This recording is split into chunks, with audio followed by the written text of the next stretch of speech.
you can live in that state constantly in different areas of life. Yes. Trying out a new style, starting something new in business, trying a new hobby, going to a new country. Like the deliciousness of the experience we have when we try something new. Yeah. I really do think is a big part of why we're here. Yeah. To try, to learn, to evolve, and to teach.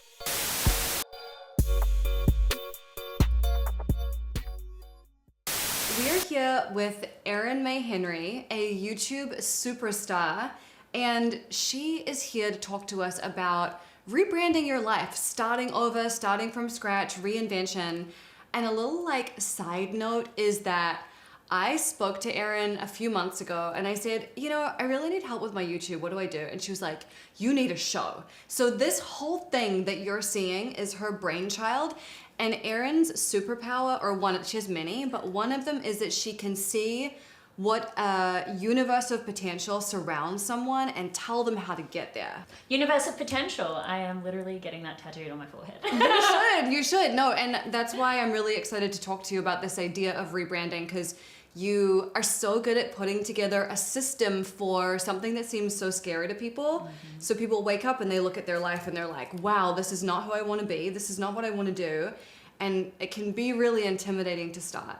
So let's talk about what does reinventing your life look like? And maybe for you, what are some examples of you reinventing your life?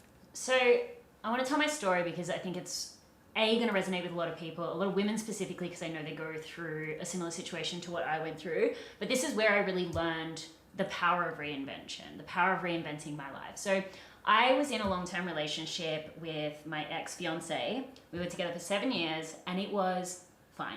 You hear so many stories of women cheating, fighting, all of this kind of stuff. I was in one of those relationships where it's like, I can't leave because there's nothing wrong. There's nothing threatening, there's nothing bad, we're not fighting, but I just wasn't lit up. I wasn't excited. I got to the point in this relationship where I felt like I did lose myself, but then I got to the point where I was questioning, did I ever know myself in the first place? Right. And so it took me a really, really, really long time to find the courage to leave that relationship, because I really do think when there's no reason, it's so much harder. It's so much harder. I was so afraid of, obviously you're afraid of hurting your partner, you're afraid of what people will think. I was turning 30 at the time that I did decide to leave that relationship, middle of lockdown, all of the things. But it was just such a scary, scary, scary decision that I had to make for myself. It was on my mind for such a long time. I was mulling it over, but it came to the point I was actually driving with one of my friends and she was rambling, talking about something, and I was telling her about my situation, and then she just basically said to me, are you willing to have fine for the rest of your life? Honestly, it was just in that moment where I was like, absolutely not. Yeah.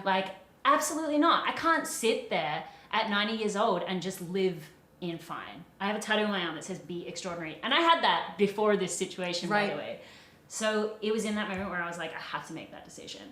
Now, timing wise, maybe not the best. So it was at the end of 2020 in Melbourne, Australia. We actually had a full another year of lockdown that followed that. So 2021, we were full in lockdown. So I ended my relationship. He moved out. It was very clean. I feel very grateful for that. This isn't a sad breakup story. Right. But what it is a story of a woman who'd never lived by herself before.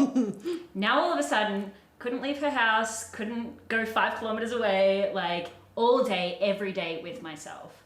The best thing. Wow. I had to face myself in a way that I have never had to face myself before. I've always been a confident, outgoing, spontaneous, I've got all these quirky personality traits, which I'm sure we'll get into, but this was really one of those moments. I was 30 years old. I was in this house by myself, running my business still, that's just a side note to it all, but I just had to face myself. And what really kicked off this journey of reinvention, getting to know myself, as I call it, becoming the coolest person that I know, was I read the book Single on Purpose. Okay. It is a life-changing book. Anyone I've never even heard of this single, book. in a relationship, been married for 20 years, read this book. Okay. Because, and I know this is a theme that you discuss a lot with your other guests and friends, that women tend to lose themselves in relationships when they become a mother. Even in business, women just we do. We mold and shift and change to fit in the environment in which we're in. We're really good at that. And if we do it for too long, it can lead to the loss of identity. And this book really shook that concept up within me. And so from that moment, from reading that book, I really just made a dedication, not only to getting to know myself, but to really choosing who I wanted to be. Because you have that, like, we are full-grown adults. We're not only just allowed to choose what we eat for dinner, but we are allowed to choose what to wear, who to be, the partners that we have, the friends we have. We are allowed to choose. And I think that's one of the biggest things that I didn't realize I had permission. And I know a lot of women don't realize that as well, but we are actually allowed to choose. Yes. And so I went on this full-blown, like, changed my life to the 10th degree. I started motorbike riding. I was already doing Muay Thai, but I really, really threw myself into that. I just threw myself, I bought DJ decks, like, all of it. The ADHD came out a little bit there, but I just threw myself into all of it. And it was through actually the process of exploring all of these hobbies that I got to know myself, and that I allowed myself to reinvent. And I'm still doing it to this day, like reinventing myself over and over and over again. But really, why I tell that story is because, first of all, you have to recognize that you have to give yourself permission. Yes.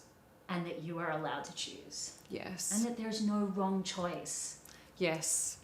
Well, I love that. I love the permission to choose, but also I think something that you do a lot, and we have spoken about this, is the permission to change your mind. Yes. Because sometimes we think, okay, I'm exploding what I know, I'm picking this, and I'm going to stay there for 20 years. Yeah. And that's, you know, life used to be very different. You'd buy a house and you would live there until you died. Yeah. You would get one job, you would work there until you retired, One and then... partner, Yeah, exactly. And now we really get to choose multiple times throughout our lives. And so is there a part of you that feels that you're being inconsistent or flaky by changing your mind? Or is it part of the natural evolution process? You know the quote that says, like, how we do one thing is how we do everything? I so don't believe that. Like, I think that is the biggest crock of shit ever. Because the key to living the way that I live, in a constant state of evolution, trying new things, is, again, the permission note. You don't actually have to be good at this stuff. You don't have to commit to this stuff. You don't have to say, if I'm going to start an art project or a new business or a new hobby or try a new style, that this must be the thing, you know? But there are other areas of life where consistency are important. You know, as you mentioned at the beginning, I'm working with you on this job. This is a long project. Consistency is important in that. Right. Friendships, relationships. You're not just going to wake up one day and be like, oh, I'm bored. I'm bored of that friend. X, you know? Like, there are different segments and versions of ourselves, but when it comes to reinvention particularly, there are a few little pockets of life where we can really be truly expressive. But the reason why most people don't or choose not to is because of this pressure that it has to be final and that I have to be good at it. Yeah. When I was a child, I do really want to thank my mum for this, because my mum let me quit everything. Like, mine did too, actually. you know, you hear all these stories of people, like, their parents putting pressure on them to stick to a musical instrument or a sport or something like that. And it's amazing, because a lot of the time they do develop, like, beyond amazing skills. But my mum allowed me to quit. I did acting, singing, dancing, lacrosse, basketball, netball, every single sport you could possibly do in Australia. I did it, I promise you. But I think that really allowed, again, me the permission as an adult to be like, I don't actually have to be good at things. I don't have to stick to things. I'm allowed to experiment until I find the things that I truly do enjoy. And the rest of it goes in the cupboard with all my other hobbies. And your life is so precious. Like, if you're reading a book and you don't like it, stop reading it. Wow. If you're watching a movie or a TV show and you're not into it, like, there's no law that says you have to finish it. You can get up and walk out of the theater. You're an adult. You can change anything, anytime. Exactly. Yeah, I really love that. And I think also sometimes when we're in an experimental phase, we sometimes feel like it's wrong to not copy, but like imitate someone, maybe their style or their presence or the way they speak or dress. But I really think that's an essential piece of the experimentation stage. You imitate until you innovate. That's Yes. it. And the thing as well, when it comes to building ourselves, the philosophy that I have, becoming the coolest person I know, I'm going to refer to that a lot because it really is my life philosophy. But I specifically chose the word becoming because it's not being the coolest person you know, it's a constant evolution. We're constantly going to be building ourselves. Yes. Like, we all know logically that you're not going to be the same person in your 30s as you were in your 20s. But in order to almost think of it like building blocks, bring these different building blocks of personality and skill and interest and passion and hobby into our life, we have to get inspired from somewhere. And even if, yes, you are imitating a small version of something that you've seen, whether it be style, whether it be a business idea, it's going to then amalgamate with the rest of those building blocks that you have and eventually turn into something that is a unique recipe for you. For sure. And I love also that when we're doing this, one of the best things I think we can do is give ourselves permission to be a beginner and be permission to suck. You have to suck. Yes. You should see me on a skateboard and a motorbike still.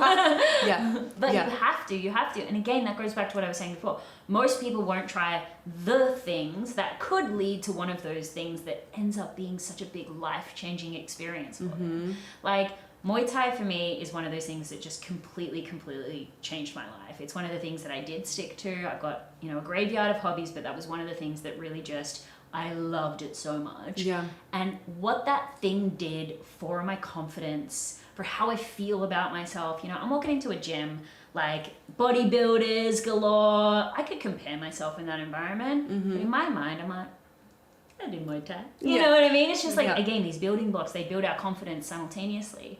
But would I ever be here where I am today with this beautiful part of my life if I didn't suck at it for a long time? Yes. You know what I mean? YouTube. I sucked at YouTube for a long time. I don't know. I still kind of feel like it's sucking. But there's like, of course, you absolutely have to suck and just give yourself permission to suck. And who cares what other people think? They're not thinking about you anyway. Yeah. But if you don't allow yourself a period of time where you are in that beginner state, you might never find the things that become your thing that enrich your life more than you would ever know. Yeah, absolutely. So let's kind of take this evolution so we can understand what this looks like piece by piece. So let's just go back maybe even 1 year, because I feel like your evolution is so rapid. Yeah. So what was your life looking like a year ago, for example, and how has it shifted since then? Last year was actually a really relatively difficult year in terms of the identity. I feel like we're always going to have amazing years where we explode and do all of the things, and then we need our little cocoon years. Yeah. So for me last year, from 2020 where I got ended the relationship, blew up my life essentially, 2021, 2022 was an incredible just live life to the fullest kind of year.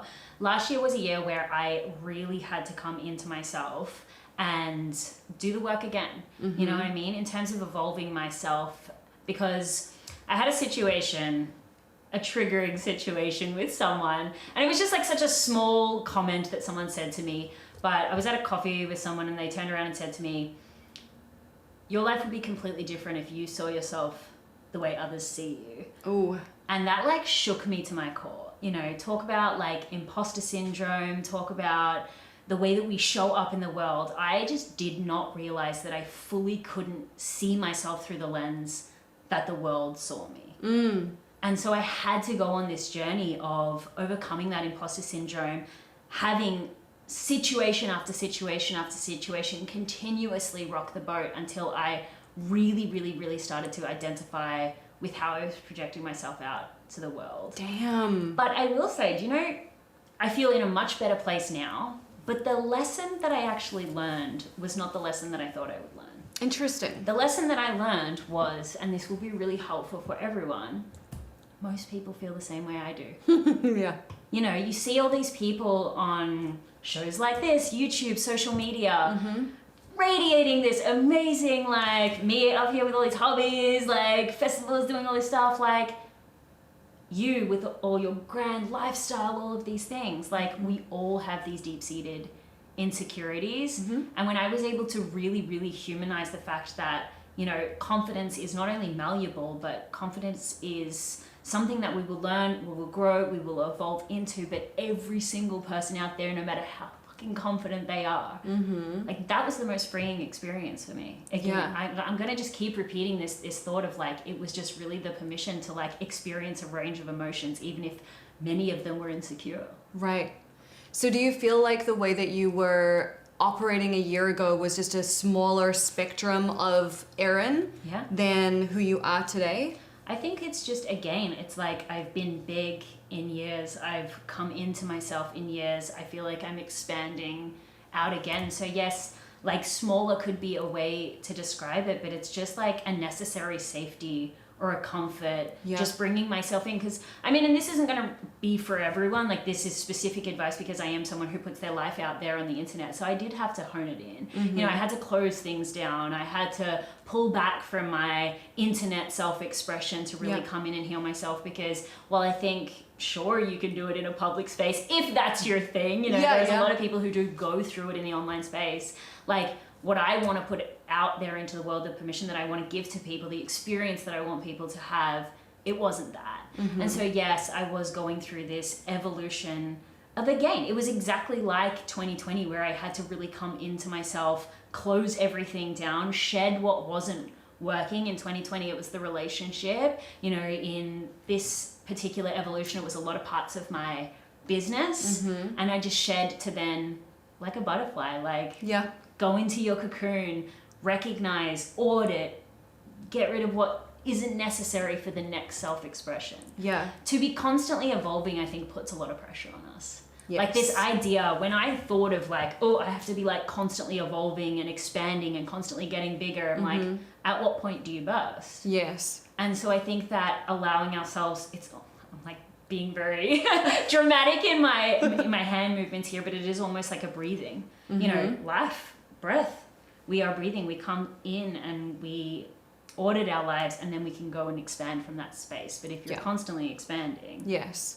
And we work so hard to build this sense of security or certainty in who we are. And then we need to stay at that place for a while. Because to keep pushing past that constantly isn't safe. It doesn't feel safe. No. And your nervous system is a wreck. Freak out. We need an acclimatization period. Exactly. We need to go back. Like, you're not going to be climbing Everest forever. At some point, there's a peak. Exactly. And so when you were, coming into yourself and having almost like a hermit mode, it sounds like, which I've definitely been through when I'm going through hard things. I don't want to be shiny on the internet, and I do retract and I do close down a little bit, and that's normal. What did that look like in terms of getting clarity around what wasn't working? Did you like wake up in the middle of the night in a cold sweat and go, oh my God, I have to close this down? Or was it, you talked it out with your friends? Or was it came to you in your journal or your walks? Like, how did you do this? All of it. A little from column A, a little from column A. I'm a big talker. Like, I am a big talker. Like, sitting down and talking to people. I did talk therapy. I talk to my partner a lot, who's also my business partner. Having these conversations is really, really helpful for me. Obviously, just going... I think another big tool that I did learn was that connection to intuition. I always kind of like understood it conceptually that you have to listen to your intuition. But for me, it was always this very elusive topic because I couldn't actually distinguish what was like intuition as someone who is so excited by life. Sees someone doing something. I want that. Like my bucket list is like, an encyclopedia at this point. And so I always really, really struggled with what is intuition and what is influence. And so a big part of this journey was really learning how to connect to my intuition. What does that actually feel like? Because that's going to be the place that I make decisions from. What parts of my business aren't working? What parts of my habits, my routines, my rituals, my style is not working? But then back to your question that you asked before about the consistency piece, I think one of my biggest blocks to just living freely, expressively, and being all of myself was a fear of inconsistency.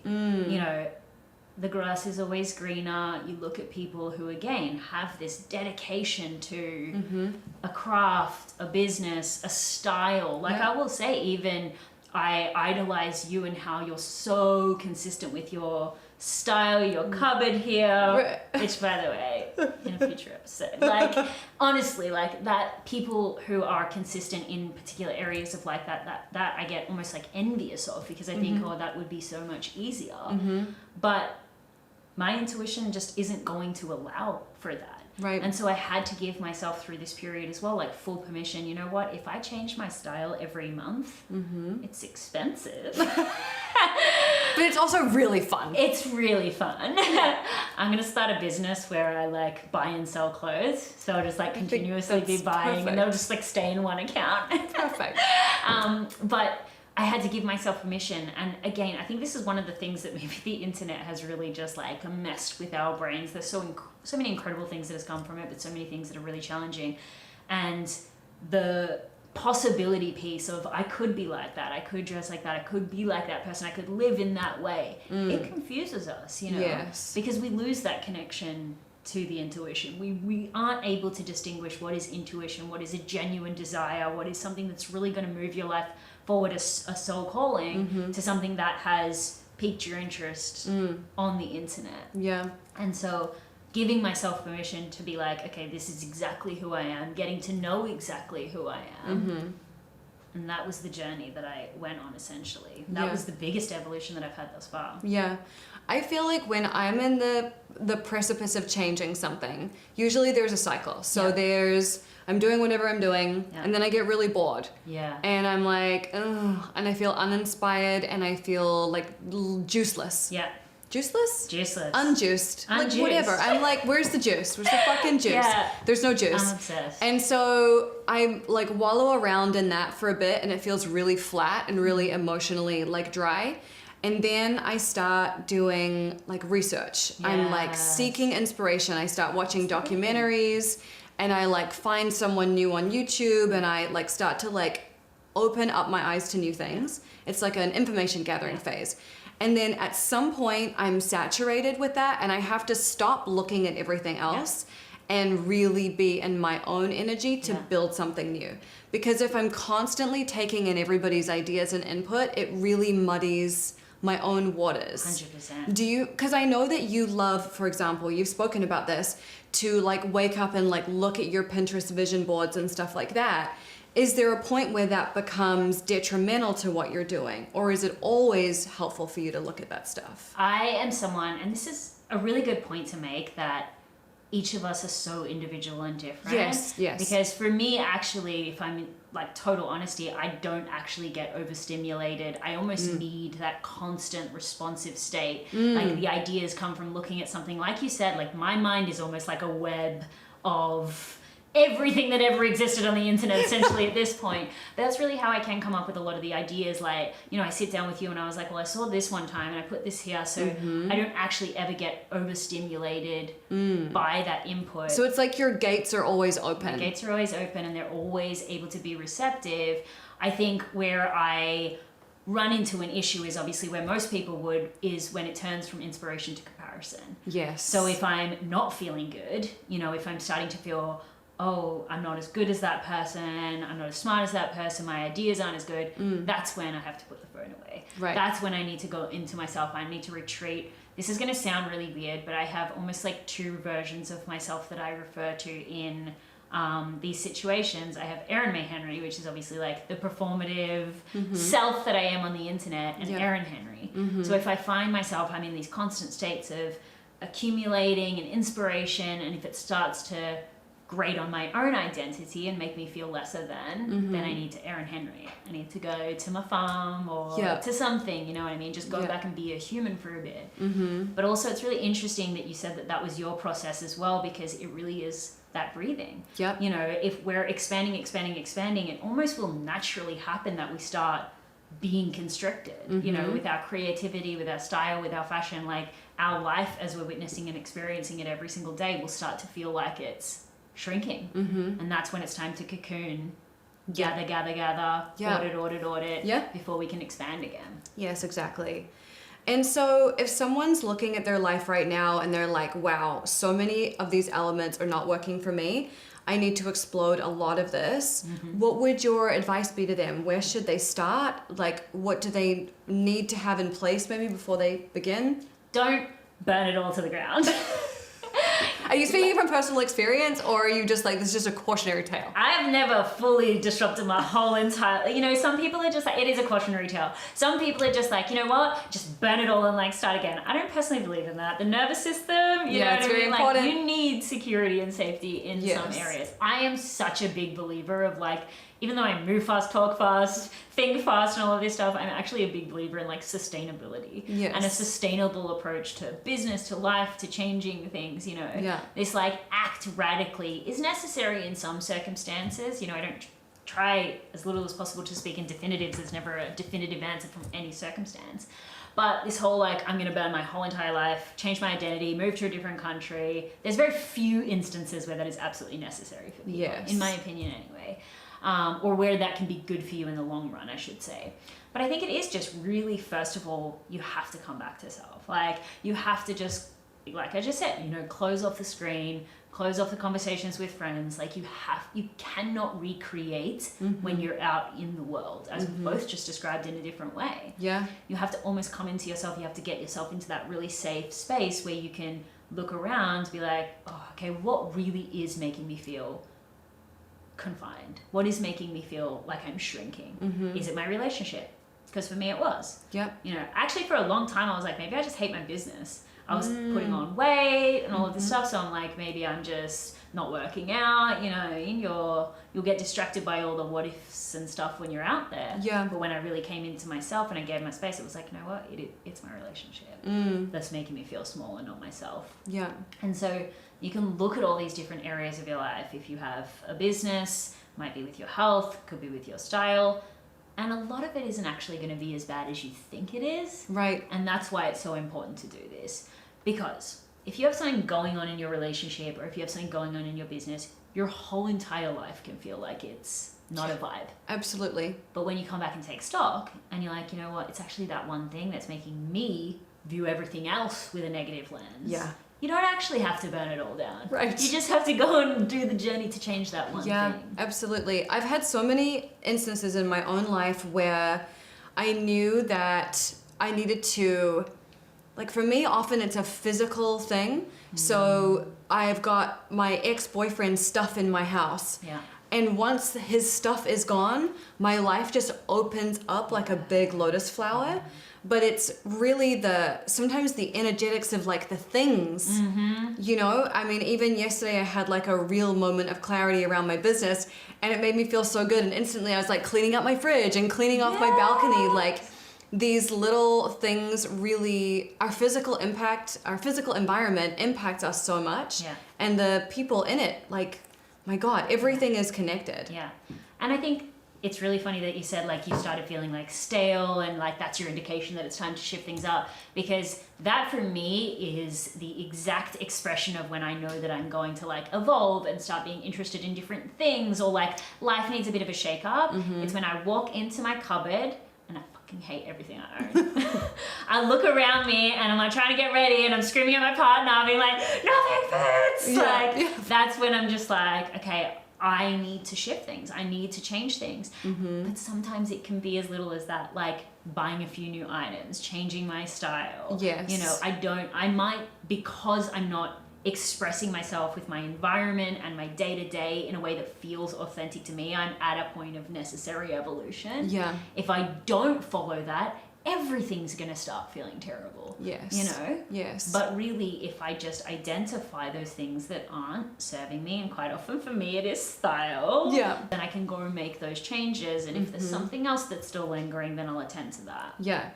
And so as you're doing all this evolution, do you feel like the people in your life sometimes feel like they have whiplash? Like they're like, oh my God, what is she doing now? Yes.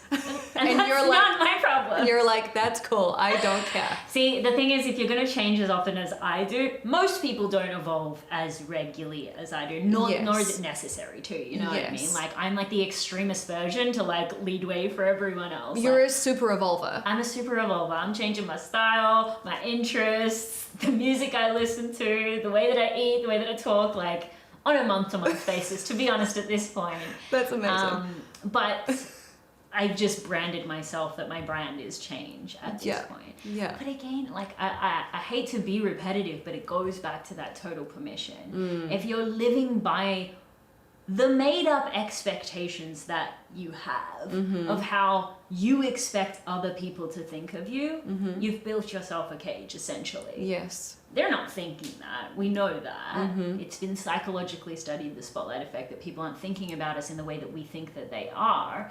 But honestly, like, if you can build the courage, and I'm not saying this is easy either, I'm like sitting here yelling at you, like, just do this, but if you can build the courage to be totally authentically yourself, whether you're like me and that's like, I'm changing and evolving all the time, whether it's like you and you're like, I'm loud, I'm proud, I'm building a pink empire. Yeah. If you have the courage to be exactly as you are, the people in your life need to accept it, and if they don't, they're not the right people. Yeah. You know, it's just, most people, again, they're living as a reflection of how they want to be seen versus how they truly are. Yeah. And that's why we have all these kind of like false relationships, high judgment relationships, high pressure relationships around us. Yeah. When you can fully live as authentically, and again, it's not easy. I don't want to say that it's super easy, but when you can get to that place where you can, as much as possible, for as long as possible, live truly authentically to yourself, then every other piece falls into place. Yeah. Do you feel like you've had to leave a lot of people behind in this process?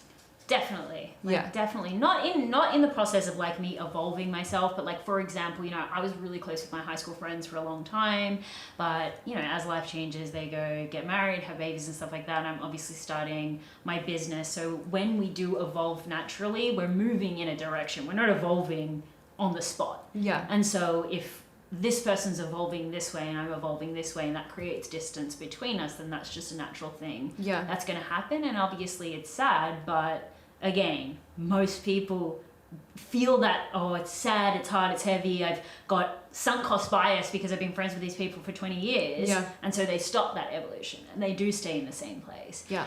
To evolve, you have to be willing to shed. Yes. You don't accumulate. It's not accumulation, where it's just like, again, constantly getting bigger and bigger and bigger until you burst. Evolving is moving. It's shifting and changing. And with that, you are going to have to leave things behind. Yeah, for sure. And so as you're evolving, how comfortable does it feel to evolve for you? Terrifying. Yeah. I was going to say, like, how, like, would you say, I don't know, would you like put a ratio of like, here's how often I feel uncomfortable versus I actually feel comfortable? I feel uncomfortable more often than not. Really? Yeah. But again, I will say that's probably because of how fast I evolve. I don't actually, and this is something live therapy on camera, like I know something I really need to work on is like the grace period.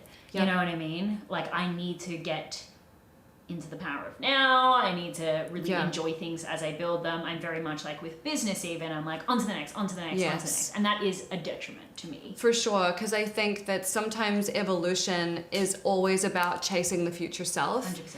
But it's so delicious to marinate in your existing self and be like, I'm fucking fly. Right? I think your process of doing it is actually probably the healthiest. And at whatever speed that happens, I would probably do it faster, but almost just like expanding, operating here, enjoying life, being present, you know, the fruits of your labor, soaking it all up. And then when it starts to feel like, I'm satiated, I've had enough, then we go in, we do the things, we clean the fridge, you know, exactly. We have the team meetings, we assess the relationships, then we get the inspiration, and then we start again. Yeah. And some people that could be the course of 20 years. Some people it might be 6 months. You know what I mean? We're all going to do it at different rates, but I think we're geniuses. We've just developed the system for evolution in this episode. But like, I think that's really, really good for people to know is those indicators of what needs to come now. Yeah. And I think also when people are manifesting a place that people feel like they've fallen off or things aren't right, is they reach a goal and then it doesn't actually feel as exciting as they thought it was going to feel. And then they feel like they've wasted 5 years, 10 years. Why was I doing this? And they feel this emptiness after they reach this peak. But I think that for me, it's one of the reasons why it's so important. Like, can you learn to enjoy the journey? Right. I was going to ask you there, what's your opinion on that? Because obviously, like, as women who've achieved a lot in business, and, you know, when you first start out, you're like, I don't know, for example, like, I'm going to make 6 figures or whatever, you know, like just the numerical thing. And it's like, it's going to be so exciting. I'm going to do all this stuff. And then you get there and you're like, like, what am I having for breakfast today? You know what I mean? Exactly. Like, it's so normal. Like, for you, did that feel when those experiences first happened? Did it feel a little bit sad? Or? Yes, I remember when I got my first book published and I went to visit it at Barnes and Noble. Yeah. And I walked over to like the self-help section and I pulled it off the shelf and I literally felt nothing. And I thought, oh my God, I've wasted like my whole life. I wanted to publish a book and this was a complete waste of time. Yeah. And then I had to like sit with myself and be like, okay, hang on a second. And what really came clear to me over time was that the peaks of that book writing experience, the first peak was, I actually really enjoyed writing it. It was fun to write it. Like that was a joyful experience. The second one was when I went to my publisher and I signed the deal. Like that was really exciting for me because it felt like they were validating me, even though that's nonsense and I now don't need that because I know it doesn't matter. Yeah, at the time it felt great. Yeah. And the third piece about that I love is when I get a message or an Instagram story from someone and they've got my book in the bath and it's got like tabs in it and it's highlighted, or they're like, I buy this all the time and I always give it away to my friends. It's like my 10th copy. Like the idea that it's in someone's house with them, that's really fulfilling and gratifying.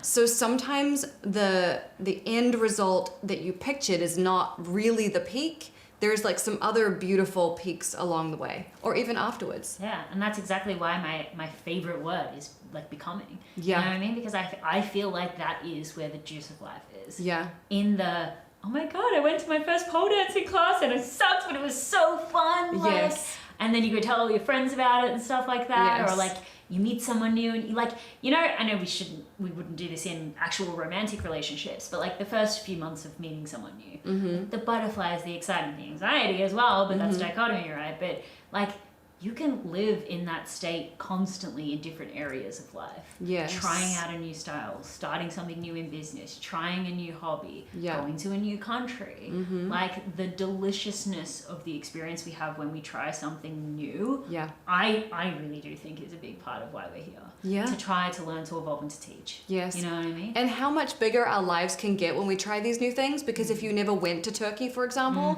how different could your life be? Like you fall in love with some guy there and your life completely shifts. Yeah. You know, and we're missing out on so much when we're like, well, I'm an accountant and I wear green and brown and black and white and this is my life. How are you ever supposed to have your like sliding door moment if you never miss the train? You know? Right. Like you've got to be constantly putting yourself in your environments, because just like I said with Muay Thai, and it's such a small thing, but like it has given me beyond such a different zest on life. It literally all of my friends pretty much now are from my Muay Thai community. You know, people always ask the question like, how do you make friends as an adult? Well, it's through my business or it's through Muay Thai. Like it was my support network when I was going through my breakup and all of this kind of stuff. Like literally one day just waking up and deciding to put on a pair of shorts and go to a class. Yeah. You know what I mean? We have to put ourselves out there in that way, because it's those decisions, those moments when we follow intuition that begin the process of evolution. And it's very intimate to kick someone as hard as you can. It's so good. It's so good. It's so great. It really is. I love it too. It's like my favorite. There's nothing better. I'm a real fan of like the stomach punch. Like a good cross right to the gut. Oh my God, I love that. So do you ever find that you feel uncomfortable or uncertain because people want to put you in a box or they want to define you? Like I introduced you as a YouTube superstar, but do you ever feel like you need to be able to niche it down or not really?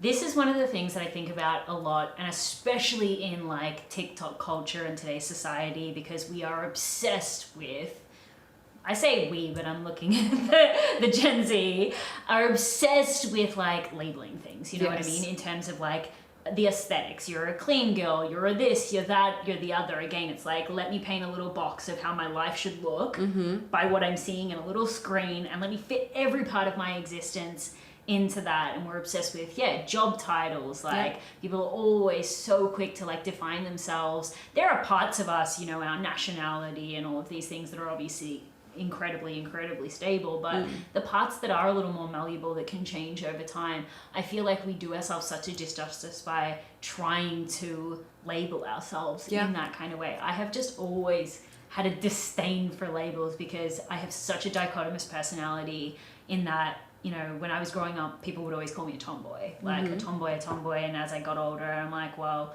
you know, a tomboy has to look like this and speak like this and have this. But then what if I actually want to wear like, you know, a sexy dress or a pink gown or whatever that doesn't fit in my box? Or if I'm a YouTuber or if I'm a business mentor or whatever, then I can't do this project because that doesn't fit in, you know, it doesn't fit in this little frame that I've made for myself. So I think that the answer is always, if it feels good for you intuitively, then absolutely go for it. You know what I mean? Again, we're all so different. Some people really thrive with definition. But for some, and for those of you out there that have really struggled with I can't define myself by an aesthetic or a job title or a niche or whatever, just who cares? Let people call you what they want to call you. You know what I mean? People are always like, what do you want to be called? I'm like, call me however. I love that you called me a YouTube superstar. You know what I mean? And if that's like something that means about me, that means something to you, then that's absolutely amazing. Yeah. But I don't want to have to control how other people see me, because that's just too exhausting. It is exhausting, and you can never really control how they see you anyway. No. And I always feel like our labels become our limitations. 100%. As soon as you pick a label, you're really just guaranteeing that in 2 years' time, you're going to have to unweave that whole blanket. 100%. When people ask me to write a bio, I'm like, ChatGPT. Who is Erin May Henry, the YouTuber? Yeah, exactly. Oh gosh. Yeah, exactly. But yeah, I just think, again, like one of my arch nemesises is things that are ultra definitive. You know, when people try to say that this is the only way to do something online, or if this is exactly how I have to be, like we restrict ourselves from so much possibility. Yes. When we do that. When we're like so restricted, you know, I'm a rebel at heart. Like all of those rules that we've created for ourselves that we thought brought us safety and comfort, but actually it brought us, I mean, this is a whole nother thing, a lot of mental health issues and a lot of, you know, horrible things, but we have to break through those. Yes. We have to break through those, and when we do, that's what freedom really is. Yeah. And when we give ourselves permission to do that, then we really are liberated. Yeah, exactly.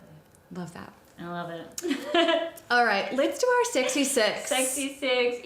We just had a whole conversation about literally me evolving and changing my mind. Now you want me to answer. And now I want absolute definitive answers to these questions, and you can't change your mind. Ever again. And you have to live with these for the rest of your days. Okay. Let's make this first one is not about anything definitive, though. What did you want to be as a child, and how are you honoring that today? I wanted to be famous. I used to make little like CD covers, like yes, CD covers, okay. But like I would like make pictures and I would cut my face out of family photos and put them on like Britney Spears' Oh my god, I love that. But also so another much. thing I really did a lot of times make movies. Like I would always Windows Movie Maker, just making little movies, graduation, vitamin C in the back, pictures of my friends. Yeah, so I guess famous on the internet. So yeah, that's a good thing. I think you nailed it. That's so great. All right, what's the name of the movie of your life? The Evolver. I see it in kind of like an action movie like font. Equalizer, yeah. Just coming out with like Muay Thai in one thing and like a puppy in the other. Right, and you're like holding onto a train. Moving at super speed. Okay. Who is on your spiritual board of directors and why? This one changes so regularly. Really? Okay. Yeah. Spiritually, Ra, the god of sun, is who always comes to me in meditation. But if we're talking like famous people that I'd like to ask questions to, Trixie Mattel, for sure. Yes. For sure. In terms of like who I would think of when I'm trying to make decisions career-wise. Or RuPaul. Love that. Men in wigs. And Cher. And Cher. And I'm gonna keep going. And let's get on. And this person. Wait, and that person. No, all of them. That's beautiful. Every campy person that ever lived, basically. Why is camp so good? Is it because... creativity, expression. Yeah, and it's like embracing the dichotomy of all that can be. Yeah. I'm like two opposite things smushed together and 100%. You love it. 100%. Yeah. And that is me especially. Like, again, the camp is the dichotomy. Such a good way to explain it. And it's the permission to be all at once. Yes, all at once. I remember hearing something about the reason why... What was it? About... like why Cher has such a huge audience of gay men is because she can be masculine and feminine at the same time. Yeah. And she just switches back and forth constantly. Which is perfect. Yeah. Perfect. And she's such an icon. Icon. Love her. I saw her live when she was 73 and she said she could still do a 3-minute plank. Like, what am I even doing with my life? We're doing planks after this. Wow. Now that I remember that. We could have like the share fitness challenge We for have to. every guest. Okay, what is your life philosophy? Becoming the coolest person I know. I love that so much. It's such a simple way of just navigating through life. Yeah. What would the coolest person I know do right now? Exactly. And it's just really the exploration of self-idolization, which again is another thing we don't give ourselves permission, specifically as women, to do. Yeah. You know what I mean? Like the whole, we have to be humble, the good girl archetype, and there's so many different ways that I could explain this, or, you know, to fully self-prioritize or to love oneself is narcissistic. We just have so many crazy stories. So many. In society. Like, it's wild to think, you know, I've heard you say it before, like it's a way to keep us oppressed, right? Yep. You know, to keep us small in that way, because we're powerful. Yes. You know what I mean? I mean, Extremely. we're all powerful, all humans powerful, but like, we make life, you know, we can. But the thing is, I just think this constant journey of getting to know yourself and loving that person, becoming the coolest person you know, is almost just like the becoming and evolving, but loving yourself in the process. Yeah. Because the other thing is, a lot of people think, when I become, then I can love. Then I can love myself, yeah. But I No. can't love myself in the process. No. I'm not good enough yet. And that's what it is. It's idolizing yourself as you are now, but also not remaining stagnant. You know, not saying I love myself so much that I'm never going to change my body, my style, my career. You know, I'm just fully like, I'm perfect as I am. fully That's not formed. true either. Yeah. You know what I mean? That's also a restricting mindset. Yes. And so it's loving yourself exactly as you are, every curve, every bump, every flaw, but also recognizing, hey, I want that thing over there. And then allowing yourself to go for that and loving yourself through the whole process. Yeah. Yeah. Which also brings you into the present, Exactly. which is beautiful. What's on your bucket list? Everything. Everything all at once. That movie was written about me. No. A few things. Okay, I would... God damn. Do you know one thing was on my bucket list for so long is I want to wear a Bob Mackie. Oh, that's a great Talking item. about Cher, that's one thing. No, I love that. But that's like the general gist of my bucket list. It's like really random things, very random and specific things like that. That's fantastic. Yeah, I love that. It's beautiful, and I see that in your future. Thank you. I'm Yes, gonna write a shimmering poem on about it. stage. Okay, finally, what would you like your tombstone to say? God, that's actually a hard one. Yeah. I just wanted to have a picture on it of a puppy and say she loved dogs. After everything, she loved dogs. Full stop. That's beautiful. There's like too much to summarize, but the one constant is that I love dogs. That's amazing. All right, well, that was epic. I hope that this has inspired you to take something that's not working and shake it up and make no apology for doing so. Yeah. Thank you for being here. Thank you so much for having me. And how do we find you? So, Erin May Henry, anywhere on the internet. Easy. All right. Thank you. Thank you.